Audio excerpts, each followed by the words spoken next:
Доброго дня, шановні колеги!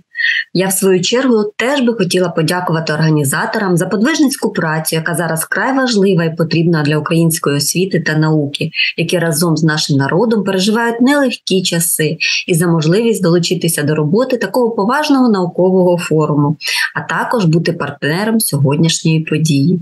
Сучасні тенденції розвитку світової та вітчизняної спеціальної освіти вказують на підвищення уваги, теорії та практики до проблем інклюзивного навчання.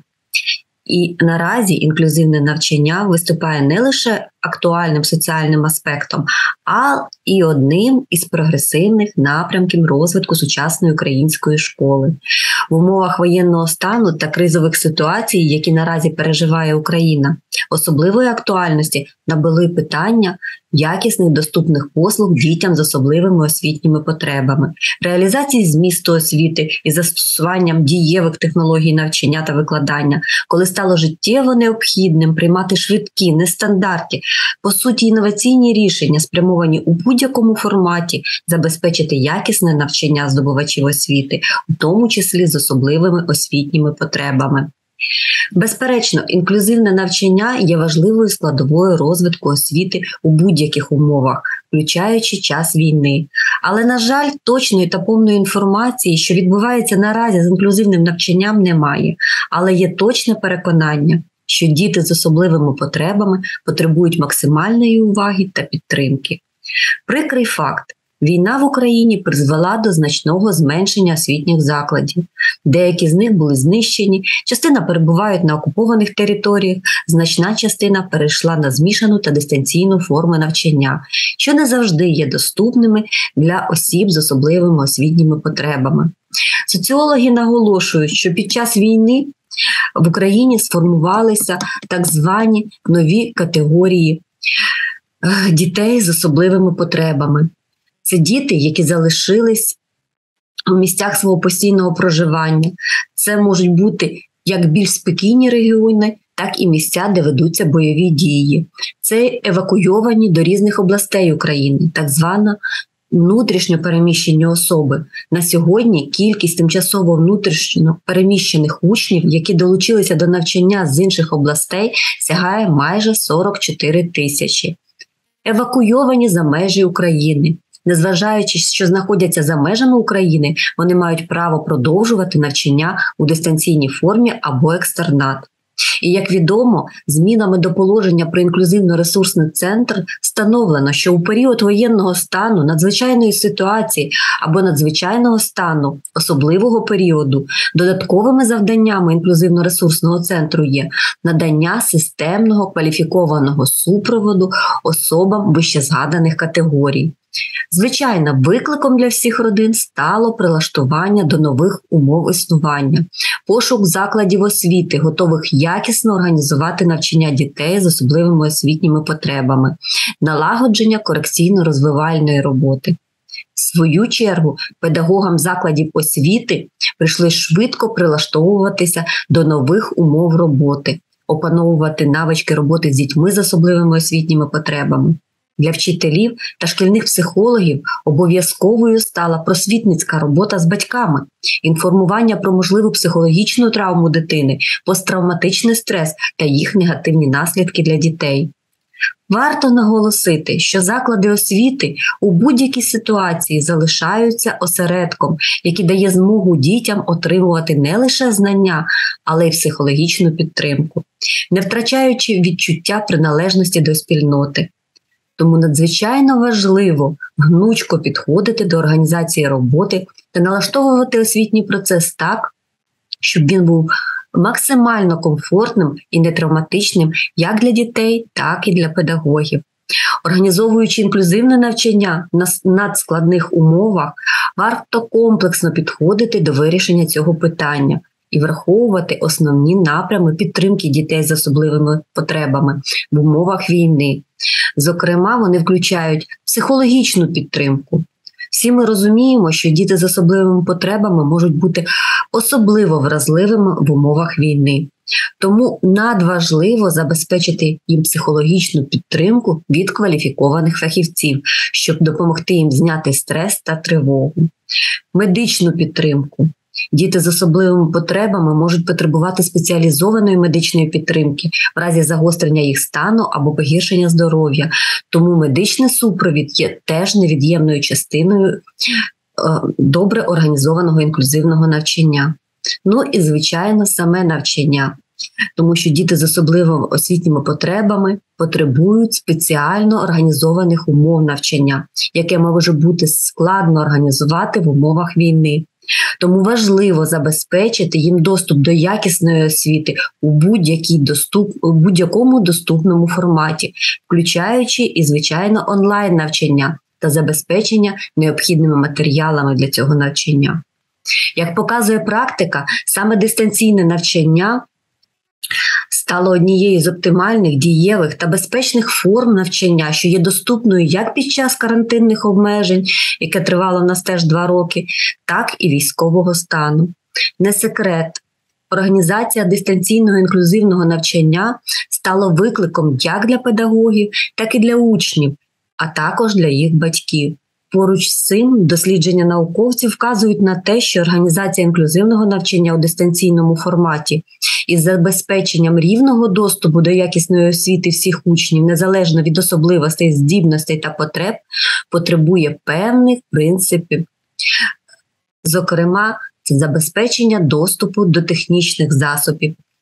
Як ми розуміємо, що дистанційне навчання передбачає використання комп'ютеру, інтернету та певного програмного забезпечення, тому необхідно забезпечити доступ всіх учнів саме технічними засобами навчання. Доступність до різних типів навчання. Різні учні мають потребу і можливість у різних типах та формах навчання. Тому важливо враховувати потреби та особливості кожного та використовувати різні методи та форми навчання. При цьому не забувати, що це все є лише інструментом у роботі педагога. І тому провідною особою у дистанційному навчанні залишиться ж, звичайно, вчитель. Використання адаптивних технологій. Адаптивні технології навчання можуть бути ефективними та корисними для забезпечення інклюзивного навчання в дистанційному форматі. Вони дозволять враховувати потреби та можливості кожного учня. Також дотримання принципу персоналізованого навчання. Персоналізоване навчання передбачає врахування потреб, здібностей та особливостей кожного учня, що реалізується через індивідуальний навчальний план та індивідуальну програму розвитку дитини. Звичайно, важливим буде і забезпечення взаємодії та співпраці. Реалізація цього принципу допоможе надати індивідуальну допомогу та підтримку дитині з особливими потребами, забезпечити взаємодію між учнями з різними потребами, сприяти соціальній взаємодії. Варто зазначити, що наразі в Україні змінюються підходи до навчання дітей з особливими освітніми потребами. Зокрема, обов'язковим є урахування характеристик освітніх труднощів та визначення рівнів підтримки відповідно до індивідуальних потреб та можливостей учнів з особливими освітніми потребами. Такий диференційований підхід змінює філософію надання освітніх послуг дітям з особливими потребами на індивідуальну модель підтримки, командне визначення освітньої траєкторії, тісну взаємодію з послугами ІРЦ, позитивно впливає на підвищення якості інклюзивного навчання в закладах загальної середньої освіти, допомагає покращити організацію та якість навчання. Урахування характеристик освітніх труднощів та визначення рівнів підтримки відповідно до індивідуальних потреб та можливостей учнів є важливим етапом під час планування дистанційного навчання. Зрозуміло, що освітні труднощі можуть бути пов'язані з різними аспектами, такими як низький рівень мотивації, погана концентрація, порушення уваги, різні фізичні та психологічні проблеми та інші. Для того, щоб забезпечити оптимальні умови навчання учнів з особливими освітніми потребами, важливо враховувати їхні індивідуальні потреби та можливості. Дослідження, які проводяться провідними науковцями Інституту спеціальної педагогіки і психології імені Миколи Ярмаченка Національної академії педагогічних наук України, вказують на необхідність дотримання основних етапів урахування особливостей учнів з особливими освітніми потребами під час дистанційного навчання.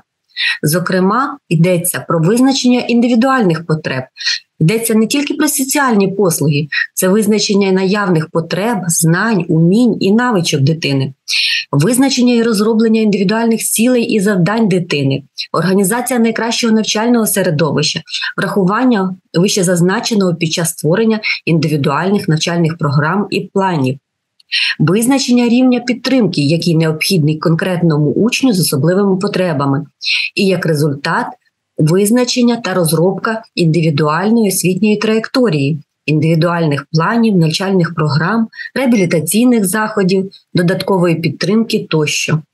Таким чином, враховуючи вище сказане, під час організації освітнього процесу для дітей з особливими освітніми потребами, з використанням дистанційних технологій насамперед, треба розуміти особливості розвитку дитини, її потреб та можливостей, у тому числі, чи має дитина технічну можливість відвідувати заняття онлайн. Звичайно, всі ми розуміємо, що важлива роль в організації інклюзивного навчання у дистанційному форматі належить батькам, оскільки саме вони проводять більше часу зі своїми дітьми вдома і можуть бути ключовими фігурами у забезпеченні та підтримці своїх дітей. Поруч з цим вони забезпечують дотримання навчального графіку та дисципліну у його реалізації, надають необхідну технічну підтримку, забезпечують комунікацію між усіма учасниками освітнього процесу, сприяють підтримці позитивного психологічного клімату та соціальній адаптації дитини. Насамкінець хотілося б зазначити, що починаючи з 24 лютого 2022 року Україна отримує підтримку у сфері освіти від міжнародних організацій, Європейського Союзу та урядів іноземних країн. Зокрема, для здійснення освітнього процесу в умовах воєнного стану та вдосконалення дистанційного навчання триває забезпечення освітян цифровими девайсами, необхідними побутовим обладнанням, а також шкільними автобусами для перевезення здобувачів освіти. За даними Міністерства освіти і науки України, партнерами з розвитку сфери освіти і науки України є понад 40 організацій та урядів іноземних країн. Сподіваємось, що саме ця підтримка сприятиме позитивним зрушенням у створенні безбар'єрного доступу до якісної освіти та забезпеченню рівних можливостей для всіх учнів, незалежно від їх особливостей та потреб. Отже, в умовах військового стану освіта є не менш важливою, ніж у мирний час, а якісна його організація потребує максимальних зусиль від всіх його учасників. Наразі всім нам бажаю якнайшвидшої перемоги та мирного неба над Україною. Дякую вам.